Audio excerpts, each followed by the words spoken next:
Hello everyone. তো বাজে এখন রাত্রি 12টা। আর এখন ঘুমানোর আগে ভাবছি একটা ব্লগ পোস্ট করেই ঘুমাবো। আর আজকের এই ব্লগে তোমাদের সাথে শেয়ার করবো জাস্ট একটা ছোট বড় জিনিস, যেটা হলো স্কিন কেয়ার অ্যাবাউট মানে নাইট স্কিন কেয়ার উইন্টারে। আচ্ছা, আমরা তো অনেক কিছু করি ঠান্ডা দিনে স্কিনটাকে ভালো রাখার জন্য। অনেক কিছু প্রোডাক্ট ইউজ করি, যেমন নাইট ক্রিম বা ময়শ্চারাইজার, যেটাই হোক। কিন্তু আমার মনে হয় বোরোলিনের মতন কিছুই ভালো না। মানে সর্বশেষে লাস্টে গিয়ে সেই বোরোলিন মেখে নিজেকে এতটাই ভালো লাগে, মানে ঠান্ডার মধ্যে নিজেকে মনে হয় যেন পুরো ত্বকটাকে ভালো করে রাখার একটাই প্রসেস, মানে একটাই জিনিস লাস্ট আছে বাকি, সেটা হলো বোরোলিন। এটাতে সবসময় আমি কমফোর্টেবল। তো তোমাদের কার কার ভালো লাগে বোরোলিন নাইট কেয়ারে, নিশ্চয় কমেন্ট করবে। বাই। Hello everyone. তো বাজে এখন রাত্রি 12টা।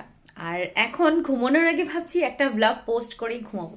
আর আজকের এই ব্লগে তোমাদের সাথে শেয়ার করবো জাস্ট একটা ছোট বড় জিনিস, যেটা হলো স্কিন কেয়ার অ্যাবাউট মানে নাইট স্কিন কেয়ার উইন্টারে।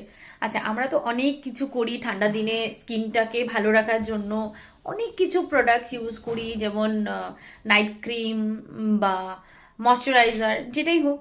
কিন্তু আমার মনে হয় বোরোলিনের মতন কিছুই ভালো না। মানে সর্বশেষে লাস্টে গিয়ে সেই বোরোলিন মেখে নিজেকে এতটাই ভালো লাগে, মানে ঠান্ডার মধ্যে নিজেকে মনে হয় যেন পুরো ত্বকটাকে ভালো করে রাখার একটাই প্রসেস, মানে একটাই জিনিস লাস্ট আছে বাকি, সেটা হলো বোরোলিন।